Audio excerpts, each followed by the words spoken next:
안녕하세요. 정치를 품격 있게 풀어드리는 정치클래스TV의 심상만입니다. 오늘은 넷플릭스 재팬 어째서 나는 한국 드라마에 빠졌을까란 광고 영상이 유튜브에 올라왔는데 이 영상을 본 일본 네티즌 반응을 살펴보겠습니다. 저희 구독자분들이 한국 드라마가 점령한 한류에 관한 소식을 전하면 댓글로 김구 선생님의 자서전 백범일지에 나온 글 나의 소원에 대해 자주 거론합니다. 김구 선생님은 이 글에서 나는 우리나라가 세계에서 가장 아름다운 나라가 되기를 원한다며 내가 남의 침략에 가슴이 아팠으니 내 나라가 남의 침략을 하는 것을 원치 아니한다고 했으며 그러면서 돈이나 군대 대신 오직 한없이 가지고 싶은 것은 높은 문화의 힘이라고 했습니다. 우리는 한류 열풍 소식 영상에 이 정도면 김구 선생님도 당황할 것 같다. 문화승리, 김구 선생님이 웃고 계시겠다 등 댓글을 남기며 김구 선생님을 언급하며 자랑스러워합니다. 콘텐츠 통계 사이트 플릭스페트롤에 따르면 12월 13일 기준 일본 넷플릭스의 시청 순위 상위 드라마 10편 중 4편이 한국 드라마입니다. 2위에 연모, 오징어 게임, 사랑의 불시착, 이태원 클래스 등 4편이 한국 드라마입니다. 그런데 재미있는 것은 드라마 장르에서 일본 드라마는 단 한 작품도 없이 모두 일본 애니메이션이라는 것입니다. 결국 일본 넷플릭스에서 애니메이션을 뺀 순수 드라마는 한국 드라마만 순위에 있다는 것이죠. 이렇게 한국 드라마가 일본에서 이른바 킬러 콘텐츠로 자리잡자 넷플릭스는 왜 나는 한국 드라마에 빠졌을까란 제목의 광고를 일본에서 지난 19일 공개했습니다. 광고에는 오징어 게임, 빈센조, 슬기로운 의사생활 등 한국 인기 드라마가 지나가며 깊은 곳에서 빠져나갈 수 없다라는 문구가 나옵니다. 다른 조사에서도 일본 내 한국 드라마 인기가 확인됩니다. 미국 영화 전문 매체 할리우드 리포터와 시장 조사 업체 미디어 파트너스 아시아에 따르면 넷플릭스의 일본 시장 점유율은 올해 8월 기준 아마존 프라임 비디오에 이은 2위입니다. 넷플릭스는 600만 명의 일본 가입자를 확보한 것으로 알려졌습니다.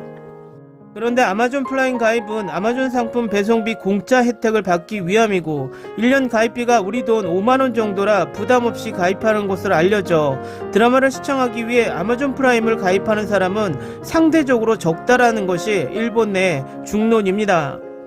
조사 결과를 보면 일본 현지 가입자가 소비하는 콘텐츠의 25%가 한국 드라마인 반면 미국 영화와 드라마는 15%에 그쳤습니다. 이 조사가 오징어 게임, 지옥 등이 공개되기 전 진행된 점을 고려하면 최근 한국 드라마가 차지하는 비율은 더 커졌을 것으로 보입니다. 다음은 일본 넷플릭스 한국 드라마 광고 영상을 본 일본 네티즌 반응입니다. 한국 드라마가 재미있으니까 배우와 각본이 너무 좋다. 늪에 빠졌어. 알고 있지만을 방영해 주셔서 감사드립니다. 정말 늪이에요. 킹덤, 사랑의 불시착, 빈센조, DP, 갯마을 차차차, 오징어 게임, 마이네임, 그리고 월요일이 부르고 있다. 아니, 지옥이 부르고 있다. 빠지는 건 깊이 때문이다. 확실히 그겁니다. 스토리도 깊고 대사도 깊고 OST도 깊고 배우들의 연기도 깊고 감독의 드라마에 대한 열정도 깊고 이제 깊은 것들이 너무 많아서 감사한 마음입니다. 한국 문화를 좋아하는 사람은 얄팍한 사람이 많은 것 같아. 깊은 스토리를 좋아한다면 소설에도 얼마든지 있는데 얇디 얇은 드라마를 보고 잘생겼다, 스토리 깊다, 이런 연애를 하고 싶다라고 말하고 있는 것 같아.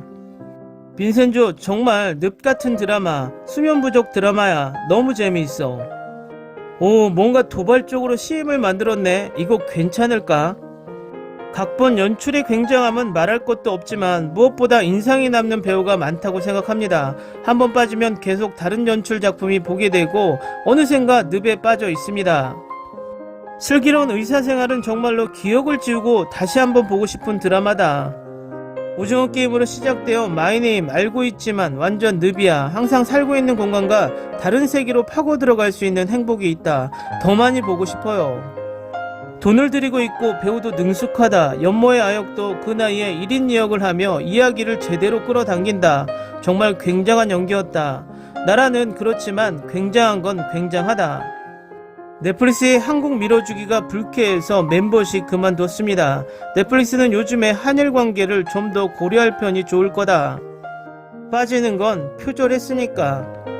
이거 불쾌하다고. 완전 기분 나빠.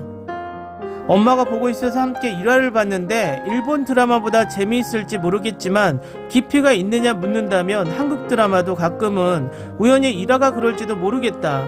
하지만 일본 드라마에서 본 듯한 원패턴의 연출도 있었고 개인적으로 드라마는 미국이 아직 2, 3단계 앞서고 있다고 생각합니다. 뭐 일본 드라마는 재미없지. 드라마는 역시 미국이지. 나는 한국 드라마에는 빠지지 못했다. 한국 드라마는 좋아하는 사람은 좋아하겠지만 말이야, 나는 대장금, 보이스 등 빠졌던 작품도 있었지만 일본 드라마가 더 좋다. 넷플릭스가 어째서 일본에서 인기가 없는 걸까? 이것이 원인? 일본의 드라마나 영화는 이제 끝이다. 단순히 수준이 낮다. 몇 개 정도는 평가를 받는 작품은 당연히 있지만 전체적으로 보면 옛날보다 오히려 각본의 질이 떨어졌다. 좋은 배우는 일본에도 많이 있는데 아깝다. 잔이지만 출연하니까. 이제 일본의 엔터테인먼트는 부족해 보인다. 일본 드라마는 전혀 보지 않게 되었으니까. 이 영상 아직 인터넷 우익에게 알려지지 않은 건가? 좋아요가 더 많다. 일본은 멍청할 정도로 한 가지 사상이나 시점에 집착하니까요. 왜 보고 싶은 건지 생각해 봤습니다. 연기가 최고이기 때문이에요. 일본 드라마는 이제 볼 수 없습니다. 일본인이면서 이런 이야기에서 죄송합니다. 그 정도로 좋아했던 마블 작품도 재미없어요. 한국 드라마 최고. 네, 확실히 빠졌습니다. 베가본드 최고야. 알고 있지만 너무 좋아. 휴교가 되어 한가해서 보기 시작한 한국 드라마 어느새 흠뻑 빠졌다. TV 봤는데 송중기가 나와서 깜짝 놀랐어. 올해가 되어 넷플릭스에서 처음 한드를 보고 늪에 빠진 나에게 안성맞춤인 CM이어서 TV에서 이게 흘러나오면 나도 모르게 보게 된다. 이거 TV에서 처음 봤을 때 넋을 잃고 봤어. 이렇게 재미있는 CM은 없습니다. 넷플릭스님 감사드립니다. 하지만 진정한 의미에서 걸작 미스터 션샤인은 넷플릭스에 있는데 이 CM에는 없군요. 꼭 봐주세요. 최고입니다. 댓글 반응 잘 보셨나요? 일본에서의 K드라마는 일본을 완벽하게 점령하고 있다는 것은 확실해진 것 같습니다. 소프트파워로 일본을 잠식하다 보면 차츰 이 영향은 미래 세대의 지금과 다른 한일 관계로 이끄는 모멘텀이 되지 않을까 개인적으로 생각해 봅니다. 오늘은 여기까지 하겠습니다. 오늘도 생활 속 거리두기 꼭 실천합시다. 당신의 구독과 좋아요는 저에게 큰 힘이 됩니다. 항상 시청해 주셔서 고맙습니다.